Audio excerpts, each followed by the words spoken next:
Sabias que a vida é uma química? Sejam todos bem-vindos a mais um vídeo aula. Hoje vamos falar de introdução à bioquímica, ok? Bom, família, pega a caneta, pega o caderno e compartilha esse vídeo, ok? Compartilha muito, porque quando você compartilha, você está a ajudar o meu trabalho a crescer, você está a ajudar a Casa de Ciência também a crescer, ok? Então, vamos a isso. Bom, família, bioquímica, a palavra bioquímica, ok? A palavra bioquímica, se nós vamos a perceber, bio significa vida e química, vocês sabem que estuda matéria, não é? Suas transformações, etc. Bom, hoje, como vocês podem ver, a definição de bioquímica estuda a composição química da vida, ou seja, vamos estudar a vida ao nível químico, ok? Porque nós temos, por exemplo, no caso do metabolismo, sabemos que metabolismo são todas as reações químicas que ocorrem ao nível do nosso organismo. Então, vamos estudar como é que essas reações químicas ocorrem, como é que essas reações químicas, as suas reações, como é que elas decoram ao nível do nosso organismo, ok? Então, isso tudo vamos aprender aqui nessa sessão, não é, de bioquímica, ok? Bom, uma coisa muito importante. Primeiro, existe aquilo que nós chamamos de elementos químicos, ok? Elementos químicos. Só que esses elementos químicos, as mais abundantes que nós encontramos ao nível do nosso organismo, quais são? Bom, são esses. Temos carbono, hidrogênio, oxigênio, nitrogênio, fósforo e enxofre. Então, esses elementos químicos são as mais abundantes. Esses são as mais principais, mas não necessariamente que nós somente temos esses. Claro, temos os outros, mas esses são as mais abundantes que nós encontramos ao nível do nosso organismo, ok? Nós chamamos chomps. É só recordar da palavra chomps, ok? Bom, depois temos algumas substâncias aqui, se nós vamos já perceber, porque existe a comparação entre compostos inorgânicos e compostos orgânicos. Bom, você sabe qual é a diferença entre compostos inorgânicos e compostos orgânicos? É muito simples. Se nós formos a ver essas substâncias, nós temos, por exemplo, no caso da água e temos no caso também de CO2. Não é? Aqui também temos glicose. Bom, se nós formos a perceber, para que nós possamos chamar de uma substância orgânica, é necessário que na sua composição tenha carbono e hidrogênio, ou seja, carbono ligado a hidrogênio, ok? Aí nós chamamos de substâncias orgânicas, ok? Agora, para nós chamarmos de uma substância inorgânica, não necessariamente precisa ter carbono ou hidrogênio. Existem elementos ou substâncias que apresentam hidrogênio apenas. No caso da água, é uma substância inorgânica. Não pode ser uma substância orgânica, porque para ser substância orgânica é preciso carbono e hidrogênio juntos e ligados, ok? Conforme nós podemos ver aqui o CO2 apenas só tem carbono. Então é uma substância que é inorgânica. Atenção, existem, por exemplo, se nós formos já falar, por exemplo, de ácido carbônico.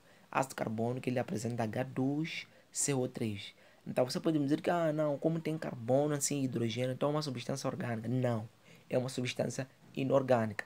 É só prestar atenção ao que eu disse. Eu disse que uma substância orgânica é aquela que apresenta carbono e hidrogênio ligados. Devem estar ligados, ok?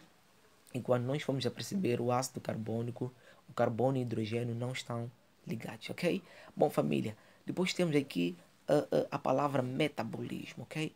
Metabolismo, muitos sabem, outros se complicam pela definição, mas metabolismo, família, são todas as reações químicas que ocorrem ao nível do nosso organismo, ou seja, são o conjunto, não é, de reações químicas que vão ocorrer ao nível do nosso organismo. Bom, o metabolismo ela divide-se em anabolismo assim como catabolismo. A palavra anabolismo, você recordar de anabolizante. Por exemplo, quando as pessoas aplicam anabolizante é para eles ficarem o quê? Ficarem mais volumosos, não é? Ficarem mais com músculos, mais pessoas grandes, não é? Aqui em Xangara nós chamamos de pessoas powadas, ok? Então, e nós temos o que? Catabolismo. Catabolismo é o inverso de anabolismo, ou seja, anabolismo é um processo de síntese, ou seja, é construção de certa coisa, pode ser de glicídios, pode ser de lipídios, pode ser de proteínas, etc. Enquanto que catabolismo é o processo de quebra dessas substâncias que foram construídas aqui, ok? Por exemplo, quando eu for a dizer síntese de proteína, não é? Significa um processo de anabolismo. Quando eu digo síntese de lípidos, é um processo de anabolismo. Então, quando eu for a dizer quebra de lípidos, é um processo de catabolismo. O catabolismo é muito mais para quebrar, para degradar o que foi construído, foi construído ao nível do anabolismo, ok? Bom, depois aqui temos alguns compostos, não é? Que são compostos inorgânicos e orgânicos. Bom, na verdade aqui na bioquímica os compostos inorgânicos que nós vamos estudar são água e sais minerais. Enquanto que nos compostos orgânicos vamos estudar glicídios, lípidos, proteínas, vitaminas, assim como ácidos nucleicos. Bom, falando de compostos inorgânicos, ok? Compostos inorgânicos, na verdade, se nós vamos a pegar água, não é? Água.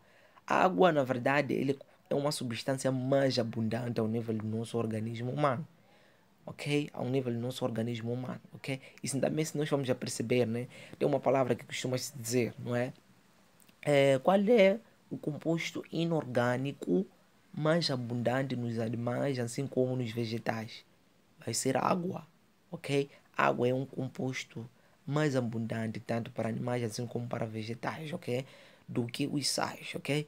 E outra questão que se diz qual é a substância ou composto orgânico mais abundante nos vegetais e nos animais.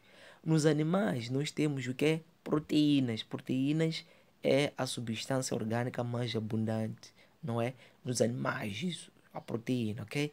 Enquanto que a substância orgânica mais abundante nos vegetais já não vai ser proteína, mas sim vai ser glicídio. Glicídios não é, quer dizer açúcar, é a mesma coisa. Glicídios também tem outro nome, chama-se carboidratos, ou também pode ser chamado de hidratos de carbono, ok? E também para dizer que a água é solvente universal. Solvente universal significa o quê? Que ao nível do nosso organismo, a água dissolve quase tudo, não é? Dissolve quase tudo, não é? Quase, não tudo, ok? Por exemplo, no caso, uma exceção é o lípido, não é? Nós sabemos que a água e gordura não se misturam, a água e óleos não se misturam, ok? Então, por isso é considerado a água um solvente universal, porque dissolve quase tudo ao nível do nosso organismo, ok? E também a água participa das reações químicas, ok? Então também tem aquilo que se diz, por exemplo, um órgão que está em maior atividade nesse momento, não é? Por exemplo, no nosso caso é o cérebro, ok? Significa que ao nível do nosso cérebro vai ocorrer maior processo de reações químicas. E isso é porque também teremos maior concentração de água, ok? Então, se você está a pensar muito agora, significa que no seu cérebro tem maior concentração de água, ok? Depois temos aqui sais, ok? E também uma coisa muito curiosa na água, antes de eu entrar nos sais, a água, na verdade, se nós formos a perceber, não é? Tem uma palavra aí que costuma se dizer entre um recém-nascido, um bebê e um adulto. Quem tem maior concentração de água? Claro que vai ser um recém-nascido, não é? Do que um adulto. Por quê? Porque cada vez mais que nós vamos crescer, não é? Cada vez mais que nós crescemos, o nível de água, o nível do nosso organismo vai decaindo, ou seja, vai decrescer. Então, um dos presentes que você pode dar a sua avó, não é? O seu vovô, é um copo de água, não é? É só lhe dar, não é? Um copo de água, ok? E depois temos sais, não é? Sais, quando nós falamos de sais, estamos a falar de sais minerais, ok? E esses sais minerais, na verdade, eles têm a função de controlar o pH, ok? Mas na verdade, o que é pH? Vamos ver aqui, não é? pH, na verdade, significa potencial hidrogeniônico, ou seja, refere-se muito mais à concentração de hidrogênio, ok? Por exemplo, se nós formos a perceber, o pH ele varia de 0 a 14, ok? Se nós formos a perceber, no centro, 7, quando o pH é igual a 7, significa que é neutro. E quando o pH for abaixo de 7, ou seja, ser 6, 5, 4, etc., vai ser um pH ácido.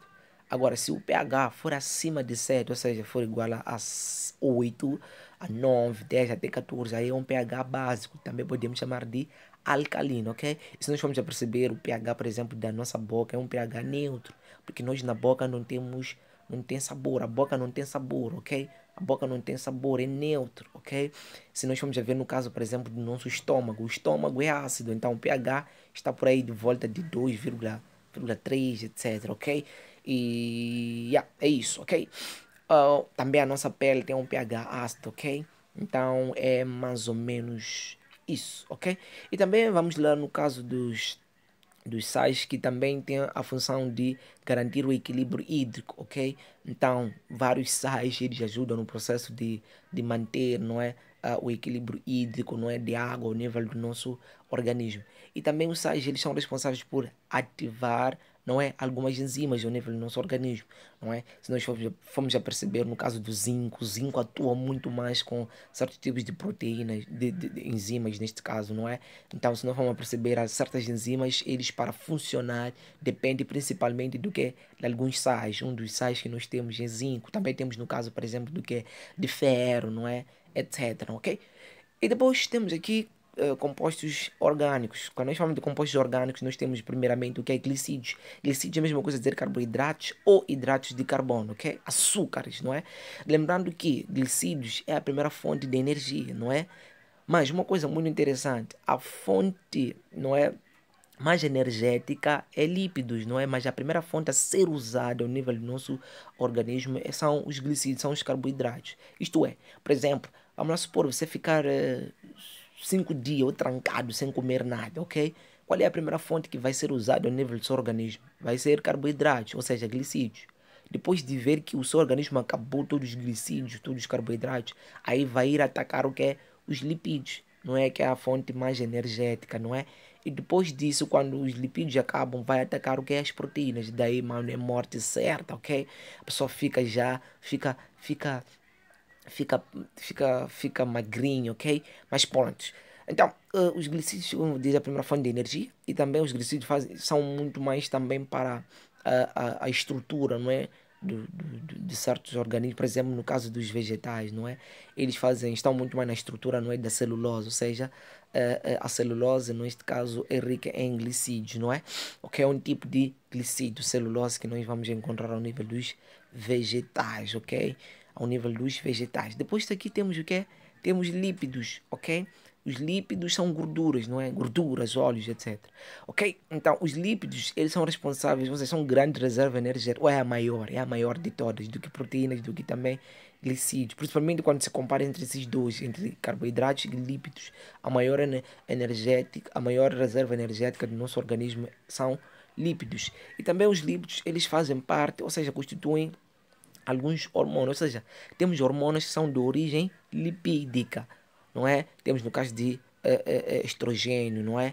Temos estrogênio, temos progesterona, temos testosterona. Então, esses hormônios são de origem lipídica, assim como também temos hormônios que são de origem proteica, mas os hormônios de origem lipídica, estamos a falar de hormônios que são produzidos muito mais no testículo, por exemplo, que é a testosterona, não é? Hormônio feminino, e temos hormônio, por exemplo, hormônio masculino, neste caso, o testosterona, e temos hormônios femininos que são chamados de progesterona e estrogênio, ok? Depois temos aqui a proteína, não é? As proteínas. Lembrando que proteínas, quando nós vamos a degradar as proteínas em pequenos pedaços, vamos ter lá aminoácidos. Então, o conjunto de aminoácidos vai formar proteínas, ok? Proteínas também são muito mais responsáveis na parte estrutural, não é? Compõem, por exemplo, a parte enzimática, são algumas enzimas, não é? Funcionam como enzimas, se nós formos perceber na membrana citoplasmática ou membrana celular, tem algumas enzimas que permitem a entrada de certa substância ao nível da célula, assim como para fora, não é? Funcionam como enzima, não é? Recordando que enzimas, lá na química, nós chamamos de catalisador, que é aqueles que aceleram a reação, não é? Ok? E também as proteínas, temos hormônios que são de origem proteica, não é? Não é? Temos hormônios que são de origem proteica, temos lá a insulina, etc. São vários hormônios que nós temos de origem proteica. E também temos alguns glóbulos brancos, não é? São leucócitos, ok? Leucócitos são células de defesa, não é? Células de defesa que participam na imunidade, no sistema imune, não é? Eles são de origem proteica, ok? Por exemplo, vamos falar de macrófagos, eosinófilos, basófilos, neutrófilos, etc. Ok? Vários tipos de leucócitos que nós vamos encontrar ao nível do nosso organismo, que são de origem proteica, não é? E também temos vitaminas. Vitaminas, na verdade, eles existem dois tipos de vitaminas, vitaminas lipossolúveis e vitaminas hidrossolúveis. As vitaminas lipossolúveis, a palavra lipo vem de lipídios, ou seja, são aquelas vitaminas que se dissolvem em lípidos, em gorduras. Quais são? Queda. Quais são? Temos aqui vitamina K, vitamina E, vitamina D, vitamina A. Então, essas vitaminas aqui são vitaminas lipossolúveis, aquelas que se dissolvem em lípidos. E também, só para frisar aqui, essas vitaminas aqui são as vitaminas que mais ficam muito tempo ao nível do nosso organismo do que as vitaminas hidrossolúveis. Não é? As vitaminas hidrossolúveis são aquelas que quase constantemente nós estamos a remover do nosso organismo, através da urina, através do suor, não é? Porque essas vitaminas são vitaminas que se dissolvem em água, que está ao nível do nosso organismo, ok? E essas vitaminas hidrossolúveis quais são? São vitaminas do complexo B, vitamina C também. Então, essas são chamadas de vitaminas hidrossolúveis, ok? E depois, por fim, nós temos aqui ácidos nucleicos. Os ácidos nucleicos, na verdade, ah, a palavra ácido é porque o DNA e RNA, esses são ácidos, por isso se nós vamos perceber ADNA ou DNA significa ácido desoxirribonucleico e RNA significa ácido ribonucleico, ok? São ácidos, ok? E também uma coisa interessante é a palavra nucleico porque quando foram descobertos, não é? Principalmente o DNA, não é? Foram descobertos dentro do núcleo, então a palavra ficou ácidos nucleicos. Então, os ácidos nucleicos, família, em resumo, são esses, DNA, assim como RNA. Então, família, é isso. A aula de hoje era isso, não é? Introdução à bioquímica. Eu espero que vocês tenham entendido, não é? Qualquer dúvida, é só colocar aí na descrição, ou seja, aí nos comentários, eu vou fazer de tudo para que possa satisfazer, ou seja, remover as vossas dúvidas. Então, é isso aí, até a próxima aula.